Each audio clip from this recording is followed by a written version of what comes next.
Halo, assalamualaikum Bu Sinta. Waalaikumsalam, Ibu. Apa kabar? Alhamdulillah baik. Ibu apa kabar? Alhamdulillah luar biasa. Nah, tadi kayaknya Ibu Sinta nganu deh WA mau ngajak ketemu, tapi sayangnya karena kita berjauhan dan waktu jadwal kita cukup nggak bisa disinkronkan, jadi akhirnya kita mau ngobrol secara virtual aja nih. Nggak apa-apa kan ya Bu Sinta ya? Yang penting kan ngobrol dulu ya. Yuk, saya Oke, sebenarnya kita mau ngomongin apa nih Bu Sinta nih? iya, Bu. Saya sebenarnya sangat ingin sekali ketemu sama Ibu Bu Tutu. Mm-mm. Ini sudah dari lama karena saya ada sedikit unek-unek yang ingin disampaikan gitulah, Bu. Saya ingin mendapatkan pencerahan dari kegelapan yang sedang terjadi ini. Iya, Nggak apa apa itu? ya, Bu ya, saya ganggu waktunya. Nggak apa-apa, nggak apa-apa. Cuman waktu kita mungkin agak terbatas, mungkin 15 sampai 20 menit. Nah, ya Iya, kita mau ngomongin apa? Oke. iya Ibu. Jadi saya ada sedikit kendala. Saya kan guru baru di sekolah saya. Mm-mm. Jadi dari sekolah yang lama dengan sekolah yang baru tentu saya perlu ada penyesuaian lagi karena saya sangat baru sekali di sekolah saya ini, Bu. Yang saya Mm-mm. dapatkan antara yang dulu sama sekarang tentu berbeda karena beda tempat. Oke. Yang sekarang ini yang masih menjadi saya belum bisa mendapatkan pencerahan yaitu anak-anak itu memiliki kebiasaan buruk, Bu. Di Mm-mm. sekolah saya Mm-mm. ini yaitu berbicara kasar. Maksudnya kasar bukan ke guru ya. Jadi Mm-mm. dia antar teman itu sering sekali maaf ya Bu ya, mameso Mm-mm. gitu Bu, seperti Mm-mm. itu. Terus berbicara kasar, terus mereka juga seperti sudah menjadi budaya untuk mengolok-olok nama orang tua gitu. Mm-mm. Ya, sedangkan saya di sekolah yang lama itu tidak mendapatkan hal seperti itu. Jadi saya belum bisa menemukan solusinya apa yang akan saya lakukan gitu. Padahal saya sudah mendapatkan ilmu tentang kesepakatan kelas. Saya Mm-mm. juga sudah menerapkan untuk membuat kesepakatan kelas dan mereka sudah sepakat bahwa ada nilai di situ yaitu berpikir dulu sebelum berbicara. Namun ya gitu Bu, itu sepertinya susah sekali untuk diterapkan di anak-anak itu. Jadi mereka tetap saja berbicara kasar, terus memeso-memeso gitu, kayaknya itu sudah hal biasa gitu. Sedangkan saya tuh risih gitu dengernya gitu Bu. Oke, oke. Ya, saya sudah tangkap. Jadi kayak semacam Bu Sinta ini shock gitu ya dengan keadaan sekolah yang baru, dengan kebiasaan siswanya yang suka bicara kasar. Padahal Ibu Sinta sudah nerapin nih kayak kesepakatan kelas atau apa gitu. Kenapa kok ini? Jadi Bu Sinta ini seperti dalam masa adaptasi, tapi uh, belum dapat ini saya harus ngapain gitu. Kalau begitu dari nanti nih setelah kita ngobrol-ngobrol apa sih yang ingin Ibu dapatkan dari percakapan kita di akhir nanti? Iya Bu, jadi saya ingin ada sebuah pencerahan untuk saya nanti apa yang harus saya lakukan untuk mencegah hal itu terjadi lagi. Kebiasaan-kebiasaan itu bisa menghilang gitu, apa yang harus saya lakukan gitu Bu. Ya, kebiasaan-kebiasaan siswa yang berbicara kasar, mengumpat seperti itu ya. Uh, Kalau menurut Ibu Sinta nih, harusnya itu siswa itu seperti apa ya supaya keadaannya sehari-hari itu? Iya, Idealnya itu siswa di sekolah itu seperti apa percakapannya memangnya? iya seharusnya mereka masih menerapkan walaupun mereka tahu bahwa di sekolah itu ada sopan santun gitu ya. Itu bukan hanya untuk gurunya, tapi untuk temannya mereka juga harus saling menghargai, harus sopan juga gitu Bu. Jadi bukan tidak boleh mengumpat terhadap guru saja, tapi untuk sehari-hari itu harusnya mereka lebih menjaga lagi gitu. Walaupun dengan teman sebayanya itu juga harus menjaga karena omongan-omongan seperti itu saya kan SMP Bu kebetulan. omongan-omongan seperti itu memicu mereka tuh jadi sering sekali cekcok dan akhirnya ada beberapa kasus jadi bertengkar, Bu, gitu. Oh. Iya. Jadi dari omongan-omongan itu sampai memicu kondisi sekolah yang tidak kondusif ya. Betul, iya. Ya kan Ibu kan mengajar di SMP. Seharusnya perilaku anak SMP itu bagaimana kalau menurut kondisi di sana itu, Bu?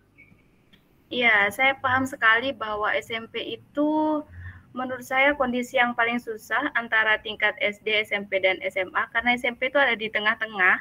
Itu peralihan antara dari anak-anak menuju dia ke masa remajanya. Jadi ada banyak sekali perubahan di dalam tubuhnya, misalnya mereka baru, kalau yang perempuan baru merasakan menstruasi, mungkin di beberapa, mungkin ada perubahan yang terjadi secara signifikan di tubuhnya. Nah, itu mungkin rasa ingin tahu mereka juga meluap-luap, Bu. Dan sekarang kan ada gadget. Mana gadget itu game yang mereka biasa dengarkan atau lakukan kan. Di game itu kan ada yang ngomong itu loh, Bu. Game sekarang itu kan bisa apa namanya itu ya, anak-anak itu ya. Nah, rata-rata itu mereka main game sambil bicara itu, walaupun itu terhubung dengan seluruh usia dan seluruh tempat. Nah, itu game itu mereka dapatkan kata-kata kasar itu dan mereka akhirnya terbiasa dengan hal itu dan mereka terapkan. Padahal yang saya inginkan itu mereka harus menyaring budaya yang ada gitu. Tidak semua ditelan mentah-mentah gitu, Bu. Oh, begitu. Jadi sebenarnya ada pemicu ya di sana ya, yaitu siswa salah satu pemicunya rasa ingin tahu dan didukung oleh kebiasaan mereka yang memegang gadget gitu ya. Menurut ibu nih seberapa berpengaruhkah gadget dalam membuat mereka sampai berperilaku atau mempunyai kebiasaan berbicara kasar gitu? Menurut saya sangat-sangat berpengaruh, Bu. Sangat-sangat berpengaruh. Mungkin sekitar 80%, karena anak-anak sekarang itu seperti memiliki apa ya, Bu, ya, nggak bisa hidup tanpa handphonenya gitu. Seperti itu ya. Jadi seharian itu berkutat dengan gadgetnya seperti itu ya. Ya. Walaupun di sekolah itu tidak boleh membawa gadget, tapi ketika pulang dari sekolah kan mereka tetap dengan gadgetnya gitu. Mungkin di rumah tidak ada batasan dari orang tua, saya tidak tahu. Oh, seperti itu. Lalu menurut Bu Sinta nih, apa yang kira-kira bisa dilakukan agar bisa mengurangi pengaruh gadget tersebut pada anak-anak? Karena yang paling berpengaruh itu katanya gadget. Apa sih yang menurut Ibu Sinta bisa dilakukan? Menurut saya sih, Bu, ya, kalau melarang itu sepertinya tidak mungkin karena sekarang sudah hidup di dunia teknologi di mana kita membutuhkan semua hal yang berhubungan dengan IT. Jadi ujian pun kita pakai online, pakai handphone. Jadi tidak mungkin kita bisa lepas dari melarang mereka untuk lepas dari handphone, itu tidak mungkin. Mungkin kita yang perlu dilakukan itu adalah memberitahu anak-anak tentang bagaimana untuk menyaring budaya-budaya luar yang ada di handphone itu mungkin, Bu. Memberitahu anak-anak. Oke. Itu dari segi anak-anak. Mungkin ada dukungan lain yang Ibu perlukan itu dari siapa mungkin selain dari anak-anak gitu? Iya, saya sangat perlu sekali dukungan dari lingkungan dan orang tua, Bu. Lingkungan yang seperti apa itu maksudnya, Ibu? Lingkungan mereka berada selain kan di sini itu kadang murid itu lebih banyak ada pulang sekolah, mereka madrasah. Pulang madrasah, mereka masih ngaji. Jadi di rumah itu sebentar kan. Jadi lingkungan mereka berada seperti di madrasahnya atau di langgarnya mereka itu juga harus ada sinkron gitu, Bu. Orang tua itu juga harus mengontrol. Jadi yang bisa dilakukan itu dengan memberi pemahaman kepada anak-anak begitu ya, pada Bu untuk menyaring informasi dan dibutuhkan juga lingkungan dan orang tua. Nah, kira-kira apa yang bisa dilakukan ke depan gitu? Yang paling mungkin dilaksanakan dalam waktu dekat gitu? Yang paling untuk mewujudkan itu semua itu apa, Bu Sinta? Mungkin Rencananya Bu Sinta lah ke depannya. rencana saya akan mungkin bisa mengadakan sosialisasi atau kita Sosialisasi. rapat dengan orang tua atau wali siswa membicarakan tentang hal ini. Mungkin itu Bu, ada 2 solusi itu mungkin. Sosialisasi dengan rapat dan wali siswa. Terus kalau yang tadi anak-anak itu bagaimana caranya Bu Sinta ingin mewujudkannya? Ya kita Seperti lebih apa? harus memberikan sosialisasi tentang dampak-dampaknya gadget, jeleknya seperti apa, bagusnya seperti apa, harusnya seperti apa, dan juga kita harus menjalankan lebih memperdalam lagi kesepakatan kelas itu terhadap anak-anak. Mungkin begitu, Bu. Oh, jadi dipahamkan lagi tentang kesepakatan kelas, Ya, diberitahu dampaknya seperti itu ya Ibu ya, Ibu. Kemudian ada juga sharing dengan wali murid gitu tentang kebiasaan-kebiasaan yang bisa membuat mereka berperilaku yang tidak diharapkan seperti itu ya. Dari ketiga hal tersebut, yang paling mungkin dilakukan dalam waktu dekat ini apa sih? Yang paling mungkin dari ketiga hal tersebut menurut Ibu Sinta? menurut saya sih yang paling mungkin dan paling bisa untuk dilakukan adalah mensosialisasikan tentang dampak handphone kepada anak-anak. Mensosialisasikan dulu gitu ya. Iya, karena kesepakatan kelas sudah kita jalani. Setelah itu baru kita ke itu. Memperdalam, iya, tetap memperdalam kesepakatan kelas, baru kita bertemu dengan orang tua gitu. Oke, kesepakatan kelas. Jadi ya langkah yang pertama yang mau Ibu Sinta lakukan adalah meyakinkan lagi kesepahaman tentang kesepakatan kelas. Kemudian yang kedua mau sosialisasi dengan wali murid. Gitu. Tentunya, nah seperti itu. Nah ini kira-kira kapan nih bisa dilakukan nih? Secepatnya mungkin mulai besok. Mungkin besok. Bisa diceritakan seperti apa teknisnya itu kalau kepada siswa? Ya, ketika saya kebetulan kan kalau di SMP itu kan berbeda dengan SD. Kalau SD kan guru kelas, kita kan guru mapel. Jadi masuknya setiap jam pelajarannya kita. Jadi ya setiap pelajaran atau mungkin saya bisa nanti bilang kepada kepala sekolah dan guru-guru yang lain agar kita sepakat dengan hal itu, baru kita mengumpulkan siswa, mungkin seperti itu bisa ya Bu ya? Oh, jadi selain wali murid, selain Ibu juga butuh dukungan kepala sekolah dan guru yang lain gitu ya? Iya Bu, agar kita sinkron dan satu visi, akhirnya masalah itu terpecahkan nanti. Oke.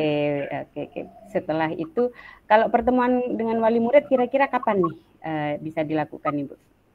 Mungkin ada jangka waktu yang bisa ditentukan oleh Ibu Sinta? Ya, kalau dengan wali murid kan kita juga harus memerlukan persiapan yang matang dari pihak sekolah. Mungkin itu bisa 1 bulan lagi mungkin Bu. 1 bulan di kelas dulu ya mungkin ya, di sekolah dulu ya. Lingkungan sekolah dulu.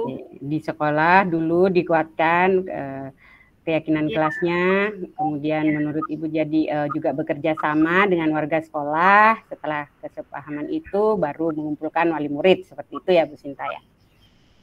Oke, iya, betul. Baik. Nah, kita sudah ini ya ada di penghujung nih waktu. Nah, apa yang Ibu Sinta dapatkan setelah kita bercakap-cakap tadi nih dari apa itu keluhan dari Ibu Sinta tadi nih? Apa nih yang didapatkan dari percakapan kita nih? Saya mendapatkan 2 solusi di sini dari percakapan kita dan dari unek-unek saya ini, bahwa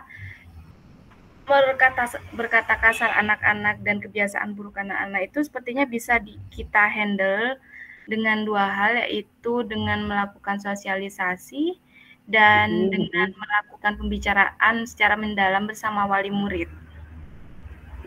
Oke. Jadi sudah dapat solusinya nih Bu Sinta nih ya. Alhamdulillah.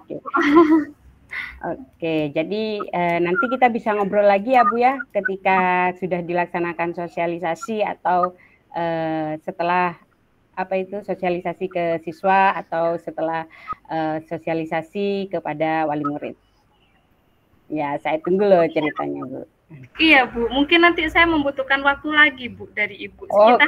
harus berbicara lagi. Siap, siap. Setelah itu saya tunggu loh ceritanya ya, kabarnya perkembangannya seperti apa gitu ya. Siap, Bu, siap. Iya, iya, iya. Baik, terima kasih Bu Sinta. Iya, Ibu. Baik, saya tutup dulu ya. Assalamualaikum. Waalaikumsalam.